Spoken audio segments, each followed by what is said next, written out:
Tips for moving out of your parents' house. Tips to live alone without your family. Oh boy. Move together with someone else. That's one thing I would recommend. If you can, maybe don't live on your own right away. Especially if you've been growing up with siblings. Try to make a shared apartment. Like if you have some good friends you can see yourself living with. Doesn't have to be for a lot of years, but that way you can kind of ease into it. I think moving out of your parents' house is one of the most valuable experiences and most important experiences you will make in your life. However, there's not much you have to know about it. You just do it and the rest just comes naturally. I guess one thing that I would say, when you are completely responsible for your diet, because you're not living off of whatever your parents cook for you, maybe have kind of like a food plan of some sort. Because I think it can be very easy to just buy a lot of junk food. It can be very tempting to buy a lot of junk food and like pizza every day or whatever. So you kind of get like a plan of what you should eat during the day, or during the week rather. For me it was fairly simple because at the time when I was moving out, I was still on a low-carb diet because I wanted to lose weight. So I already kind of had that moving out. And then besides that, if you are still looking for a flat, go for something cheap. Don't try to be fancy. It's your first own flat / house. You want to save money. You don't want to grow up or you don't want to start your adulthood being poor, right? So go for something cheap and then work your way up, you know.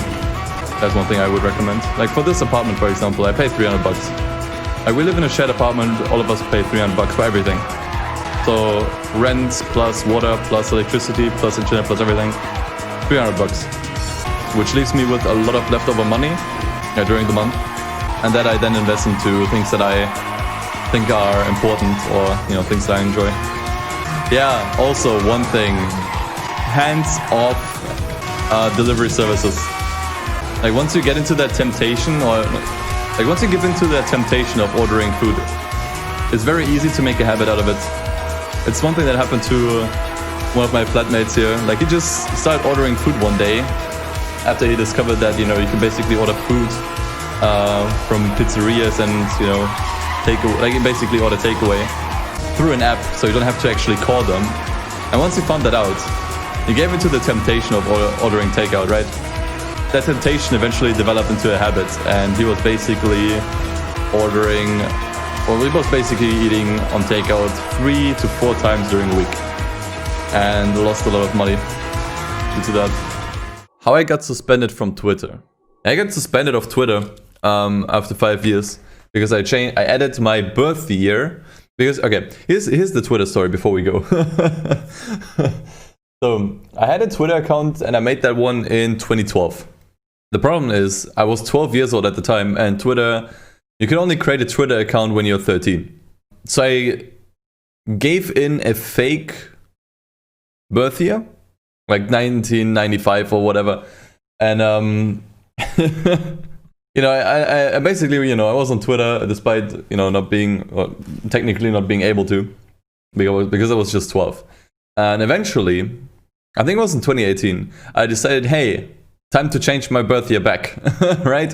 I can't just change my birth year back to my actual birth year, which is 1999. And I did, and I got kicked out of Twitter immediately because Twitter realized, oh, okay, so if you've been born in 1999, that means by the time you created your account in 2012, you were not old enough. So that's why I got banned. And I had to make a new account.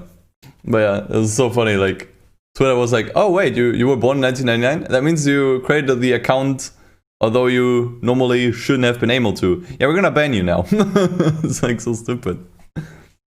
The spiciest pizza of my life. So, before I started the stream, I had a pizza, or I made a pizza. And that was probably, oh boy, let me just show it. Let me actually screenshot my story here so I can leave it open. So, here's the pizza I had earlier. Or at least from my Instagram story. Follow me on Instagram, by the way. I swear I post like once a month, at the very least. Because I was like, okay, dude, it's your birthday, go treat yourself, right? It is definitely a good looking pizza. It's a pizza with, how would you describe it? Yeah, with tofu, I guess, but yeah, whatever. That, jalapenos, corn, and Arif. Salami. Actually, no salami on there. So yeah, minced tofu, I guess you could describe it. Minced tofu, onions, red onions, corn, and jalapenos. One of these ingredients was a massive mistake. And I'm gonna let you guess exactly which one it is. There was one ingredient in here that was a massive mistake.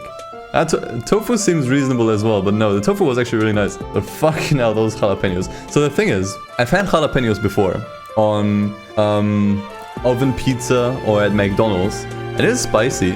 It is definitely spicy, but to a degree where I can deal with it, right? Where it's like reasonable. I have no idea what the fuck is up. What was up with these fucking jalapenos?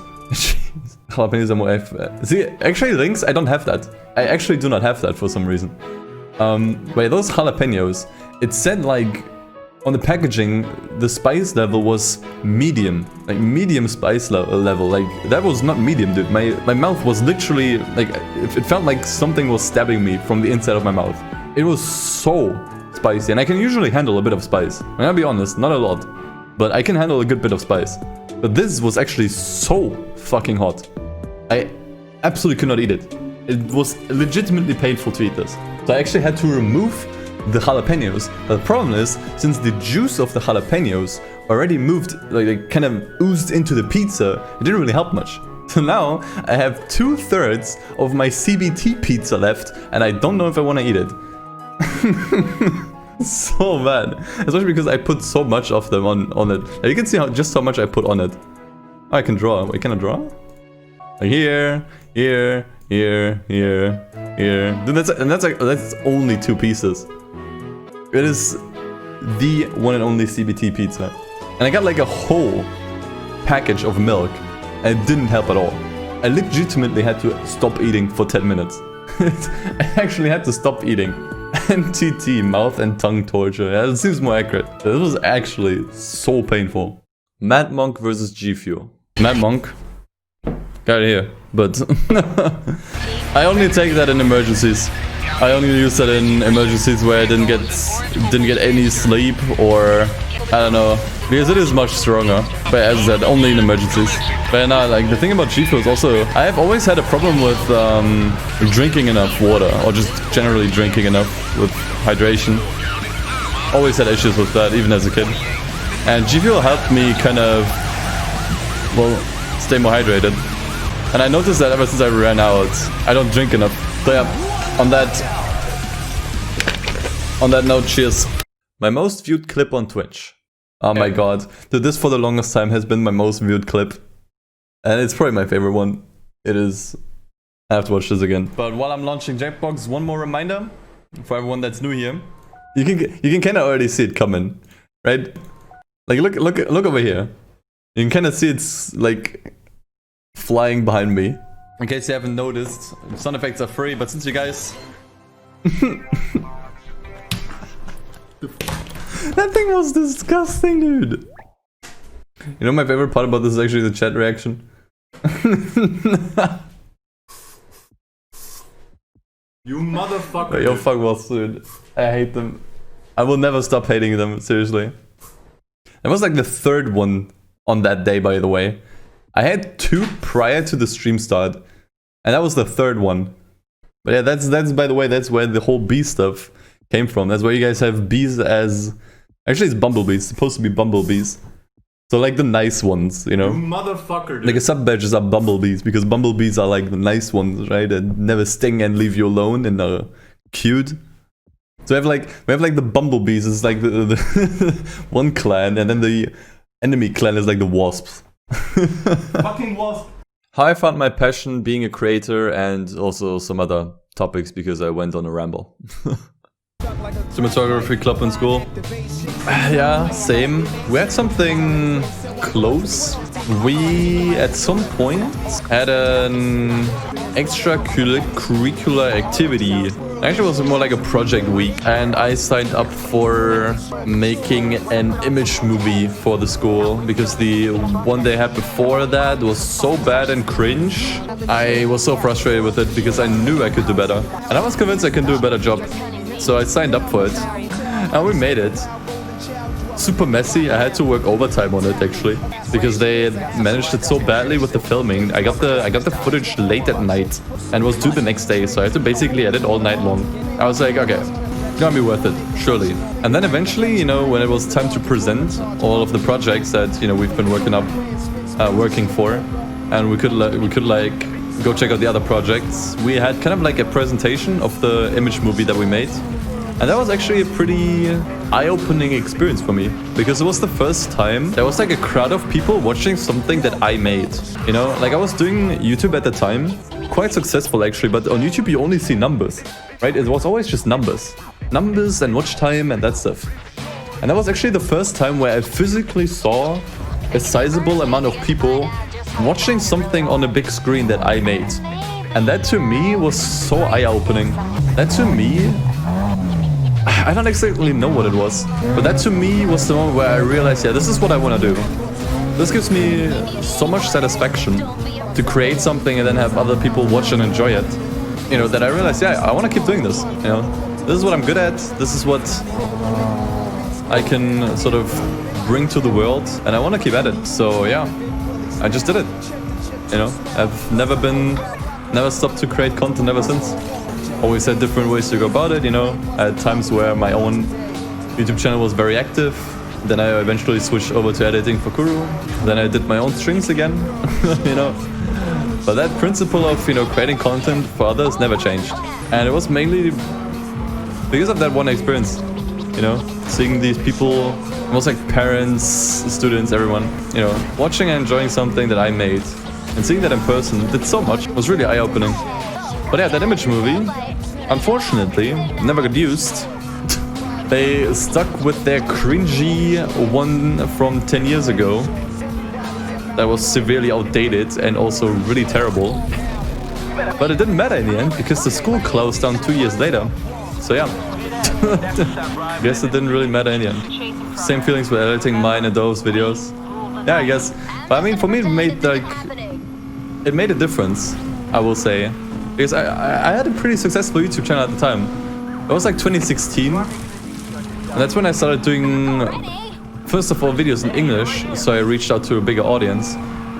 But I also did a lot of Forza content at the time, which spiked a really large interest. And that's why I got my first sizable boost of subscribers and viewership, basically. But there's always a disconnect, because it's always just numbers. There's always a disconnect, because it's always just numbers you're seeing, right? You're not seeing 1,000 people watch your video, right? You're only imagining it. But seeing like a group of, I actually don't know how many there were, between 50 and 100 people sitting down watching something you made on like a big screen made a massive difference for my mindset and for my mentality when it comes to creating content. Yeah, school closed down. Actually, I have no idea. The problem was just that the principal that was in charge at the time was a massive fucking dickhead. And he actually died in a motorcycle accident a little while ago. But he was just not... He was not respectful towards the students or the teachers whatsoever. Probably also mismanaged the entire thing so much. And eventually, I don't know exactly what went on behind the schools. Behind the school before it closed, but a few things that I heard is that basically a bunch of teachers were harassing another teacher because he was gay, like homosexual. So a bunch of teachers, including the principal, actually mainly the principal, harassed him and poked fun of him for it. Principal also was disrespectful towards the students, showed them the middle finger at certain points even. Called them names, what have you, just terrible behavior. Yeah, I mean, whenever you ask me about my school life, I always say I'm happy to be out of it, because my school life was actually terrible. I hated my time at school and I don't ever want to go back to it. It was a fucking nightmare. Not just because of the school itself, but also, you know, due to mobbing issues that I had at the time. I'm just glad I'm out of there. I'm glad I don't have to see any of these people ever again in my life. And that I can build something, or that, you know, I have built something new. But yeah, school closed down, principal died in a motorcycle accident, and yeah, that's just kinda where it ended. You don't want to have a YouTube channel, you enjoy editing and making videos. Hey, obviously that's awesome, man. Finding something like that you truly enjoy. I think that's so important in life. And not everyone is able to find something like that, right? There's so many people, especially in my age range, struggling to find something, anything that they enjoy as much. So I feel very fortunate that, you know, I found something that I like early on, and that's creating content, no matter how, or no matter in which direction it'll go. It's a video you watched by other people who praising your work. Yeah, exactly, Monwick, 100%. That satisfaction is something that'll last a lifetime, in my opinion. But once you get that satisfaction from something, and where you get it is different for everyone. But once you've found it, that's gonna stick with you for a good while. But as I said, you know, it's a difference seeing someone, like actually seeing how someone enjoys something that you made versus only imagining it. You know, I was pulling the comparison to when a bunch of people watched my image movie that I made for school. You can say the same thing when, I don't know, you see someone listening to your music and enjoying it, or using an app or a game that you made, you know, or someone using like an app that you made, or playing a game that you made. But like visibly seeing something like that is, like, that sticks with you. When you create something and you see someone using it or enjoying what you did, like visibly seeing it, that sticks with you for a very long time. And yeah, have a great rest of your night or day or whatever time it is. Take it easy and peace. So now I need to... Okay, I haven't said it. Okay, there we go. See ya.